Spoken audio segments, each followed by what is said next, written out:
Warning! This video contains spooky imagery, because if you're anything like me, seeing the cool DMM physics systems in The Force Unleashed, your mind immediately thinks, what if we were to coat video game characters in this gooey, meaty text that we can rip their limbs off? That way we could finally get a worthy sequel to Soldier of Fortune 2.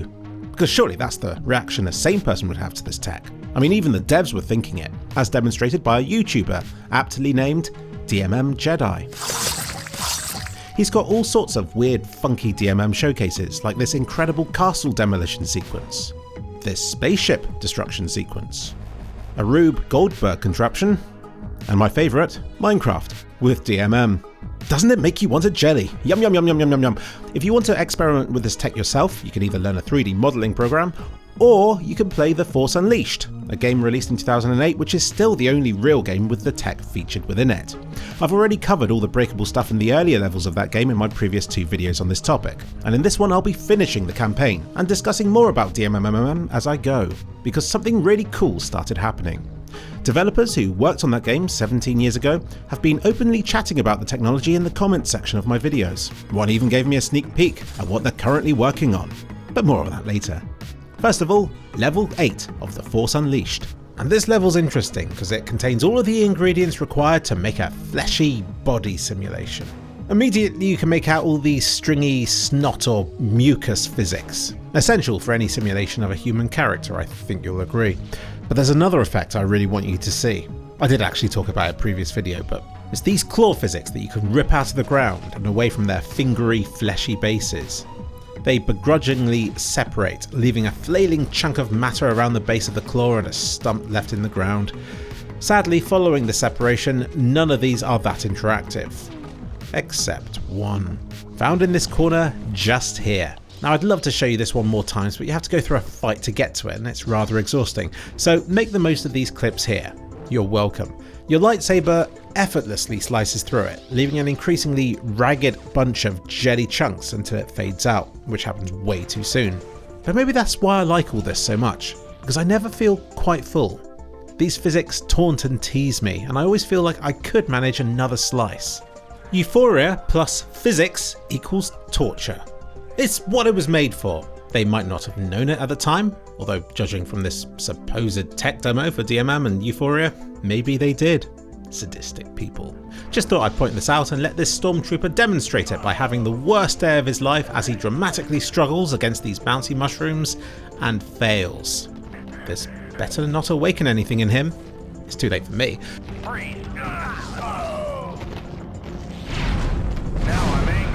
Force push is OP in this game. Why bother engaging in lightsaber duels if you can just pick these guys up and let nature take care of the rest? And this isn't a failure of the game, by the way. I actually think it's one of its greatest strengths, in the same way that GTA 4 revelled in its sandbox civilian torture simulation, which I have had the footage on my hard drives for years and still haven't got around to covering for some stupid reason, even though I know it would be far more popular than all the stuff I seem busier with. So watch this space. Next is this bridge, with some very fancy and bendable arches going overhead. Again, I have to ask, is this fun because it's so hard for me to line up my shots and to bend this metal and to witness it warping from behind all of the visual effects? If I could just select it with my mouse and move the metal about, would my love for it dwindle? But we're not here for philosophy, we're here for physics. One unfun fight sequence later, I enter the Slag Pit and things get really gross. What were the devs thinking when they created these hundreds of tentacle things? I don't know if you've ever been attacked by a leech, but this unearths a phobia of mine that I managed to hide away for decades. The way these things wibble and vibrate whilst locking onto your general direction, the way they stretch a little bit too far, the way you can slice chunks out of them, and it's even worse when it leaves bits of them dangling from whatever is left. They even scream a bit. Ugh. The magic comes from the physics simulation. None of this is pre-scripted animation. These are 100% genuine gross things, no matter how you cut it, and even if you don't cut it. What with this level being set inside a creature as you explore its gooey, meaty innards, I feel like there should have been more things to slice in this bit of the game, but I guess the PS3's RAM was completely taken up by all the wibbly wobbly tentacles everywhere. We have to make do with this wind room where you have to wait for ages behind these meat pillars for the burp breath to end, else you get blown against your will and have to start the whole slog all over again. I don't know why this game does this, but a bunch of the most fun objects to break apart are always put in the boss fight at the end of the level, where you're just a little bit too busy fighting something to be able to appreciate how all this stuff breaks apart convincingly. But here are a few demonstrations of what I managed whilst being chased about the arena by a hefty chungus. This bit of spine is particularly fun. Were I this hefty chungus, I don't think I'd resist the temptation to tear it apart. So while Starkiller hangs out here, let's go check out these fun facts the DMM devs deployed in my comment section. Did you know there were 20,000 DMM objects on that wibbly wobbly plant map? 20,000! And I've probably wibbled all of them at this point. Twice. There's this weirdly out of place museum room in one of the levels I covered in my previous video, full of unique props that you could interact with, and I speculated that this room was made early on in the development process to showcase the destruction, but it appears that purpose was served by this cage, which they said was used as a stress point for the maximum number of physics objects the game could handle at once. And the very last level they worked on was actually the first level in the game, where you control Darth Vader destroying all sorts of stuff. It always felt like one of the most polished and interactive stages in the game to me, and this would be why, since by the time they worked on this they had figured out how best to use the tech. Over the course of this game's development, they apparently improved DMM's performance by 10 times. Apparently Darth Vader's awesome looking cloak proved problematic because it kept flopping over his helmet and getting in the way of his vision, making him all look all silly and stuff. I wonder if Jedi could use that trick against him in a fight. They had to restrain the simulation a bit to prevent this from happening, as demonstrated here where I'm doing my best to get the cape over his face. And, fun fact, Valve fans even built a fake DMM for Gary's mod. Look, I even found the original tutorial, made way back in 2008. Ah! Well, that is nice. DMM Windows. I wonder what that guy's up to now. Anyway, let's return to the Force Unleashed. And this next level's a smelly one. It's a return to that ugly Scrapyard world from earlier, and another fun fact, the developers used DMM in a clever pre-baked kind of way for this game. They said they created spacecraft for the junkyard levels, and then would just drop them into the environments that they smash up a bit, and then they'd save it in that half-smashed state rather than having to try and model a bunch of half-smashed spacecraft by hand. In a way, DMM was used as a time-saving device. But it does mean that I don't get the fun of dropping them into the level myself. Early on in this level is this bendy metal barrier that I talked about in a previous video, full of lots of separate beams that you can bend out of the way. In a game full of bendable beams, this stands out as the best showcase of these bendable beams. There are so many of them, and they're so flexible. And that's pretty much it for the cool DMM for the first half of this level. Just lots of bits of cover that you can bend and flop about, but it is nice to see several floppy bits next to each other, all impacting and bending into each other, unlike every other game in existence where this just doesn't happen at all. And it is nice to accidentally crush somebody stood the other side of these things when all I'm trying to do is just to have fun with the physics. The character's Euphoria animation physics system is also quite fun in this level, where I can pick up plebs and force them to grab hold of something high up, which makes them hold on for dear life before eventually plummeting to their deaths. Some can hold on for a remarkable length of time, others not so much. And I did like it here in this cutscene where something went wrong and they all fell over. These generators have some lovely glass panels inside to smash, and then there's this lovely donut room with as much glass as you can eat. Its destruction does seem a little bit restricted. The first impact on the glass behaves as you'd expect, smashing bits out and so on, but then it refuses to break any more and the glass that's left just hangs around and flexes until it eventually fades out. Then after a fight against Darth Maul robot guy, we get onto this infamous stage of the game. Now, Starkiller, the person you play in this game, is overpowered by any metric you use. Not only does he make light work of literally any character you can think of within the Star Wars universe, but his force abilities are so powerful I genuinely believe he could kill a star if he wanted to. And to demonstrate his OP-ness, I present this, which should have been a highlight of the game. But thanks to shoddy controls and bugged timings, it proves to be one of the most infuriating moments in video game history. Yes, you have to take down a bunch of TIE fighters, then bring down a destroyer. But you never have enough time to do it before more TIE fighters come and then you have to take them down again and repeat the whole process again and again and again.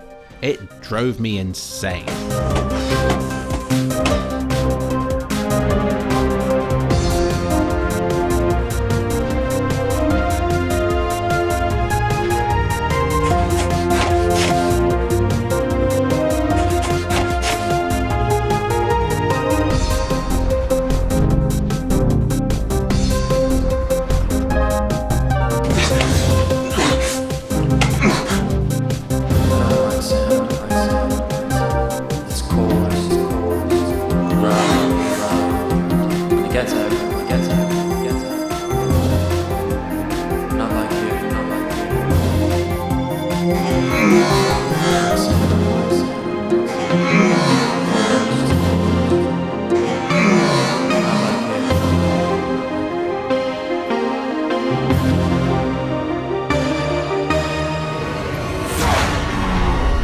Finally! And after all that, we're not even the ones to do the cool looking DMM destruction. No, all that is reserved for a pretty awesome looking video sequence where you can tell that Starkiller enjoys this destruction just as much as the rest of us. What a shame I spent this time massaging my poor wrists, having likely exerted even more effort than he had during the previous scene. Now we get on to the sad bit of this video, the bit that makes you cry, because it turns out DMM was doomed to fail, for it was never that fun to use. It was apparently a pain in the ass to license and to implement. It required a collaboration with the DMM engineers and artists to implement into each and every item that you wanted using DMM in your game, making the process time intensive and extremely risky. For whatever DMM object only served to hinder the game in some way, making it impossible to get past a DMM door that flexed in the wrong way, or where a stray bit of DMM debris crashes a sequence during playtesting, proving impossible to bug test. What if, later on in development, you need to revisit and revise something DMM related? And what could have been a quick and easy fix is made exponentially longer and more challenging by having to collaborate with another company to fix whatever asset it is that you're having problems with. What about in 5 or 10 years time? What if the DMM technology is no longer in existence? Does it mean you simply cannot change something that's already in a game of yours? It just all adds hassle. Force Unleashed's development was already rushed and cut short, and the second game even more so. Why compound all these problems by risking it all with something additional like DMM? The technology found its use in movies, which don't come with the uncertainty and variability that interactive video game sequences do. It popped up in all kinds of awesome and imaginative sequences over the years. But with the cancellation of games featuring DMM, its existence within video games seemed doomed. So we'd better make the most of the last level of Force Unleashed, shouldn't we? This one takes place in the Death Star and has this rather sneaky flaw that you must smash apart to get through, namely by dropping big heavy things onto it. Then Starkiller faces his only weakness, the Death Star's beam. This thing is hideous, it takes ages to power up and then fires for way too long, blocking your progress through the level. I have this thing, where I'm trying to cross a street and I have to cross it at the first possible moment. Otherwise I fear that cars will come in an endless convoy forevermore and I'll regret not crossing when I had my chance. And this is a feeling that bugged me throughout this entire level, where I constantly risked it all with a last minute dash just before the supreme green beam of death fired. Because it gets in the way of everything, including the destruction of this beautiful stained green glass, which is one of the best examples of DMM glass in the game. See, if they made planets out of this glass, then the Death Star wouldn't be able to do anything with it. And then, as is tradition, it saves the coolest DMM objects for the boss fight at the end of the level, where you have these large obsidian statues to break apart. In this fight, Starkiller annihilates Darth Vader and then Palpatine as well for good measure. And then it's game over because there's literally nobody else in the universe at this point who can stand against Starkiller's unlimited power. Plus he's already broken every DMM object in the game. So where to go from here? What else is there to do for a DMM addict like myself? Sure, there's the second Force Unleashed game, which sucks balls and has virtually no DMM of value. There are the expansions to the first game, which I might cover in another video at some point because I like the idea of force choking Obi-Wan Kenobi's ghost. And also smashing DMM objects. But I have bigger news, for there is hope for DMM games on the horizon. The developers of DMM have contacted me with a few showcases of a new version of the DMM tech, which on the surface doesn't seem any more advanced than the type seen in the Force Unleashed, but under the surface there are some cool changes made to it. Because DMM's weakness was never how stuff broke apart, it was how difficult it was to implement into experiences. And this is where they've improved upon it. It can work on the cloud, and in multiplayer games. What you see on your screen is the same as what everybody else on the server is seeing, and it's much easier to deal with and to implement into games, which was always the weakness of DMM in the Force Unleashed era. DMM uses your CPU to calculate stuff. It would be cool if the GPU could do these things instead, but what with today's 6, 8 and even more core processors, I believe we could see much bigger and more complicated simulations taking place in the games of tomorrow, if developers take the plunge and risk it with a technology like DMM.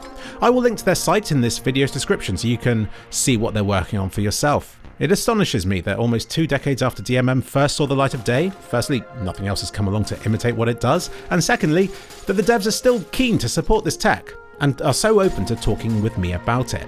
They seem genuinely passionate about what they do, and aware of the limitations with their tech. So thank you, DMM devs. When I first made fake DMM examples all those years ago, I never thought I'd eventually get to talk to the people behind the real version of the tech, and for them to be so open and transparent about everything. May the force be with them.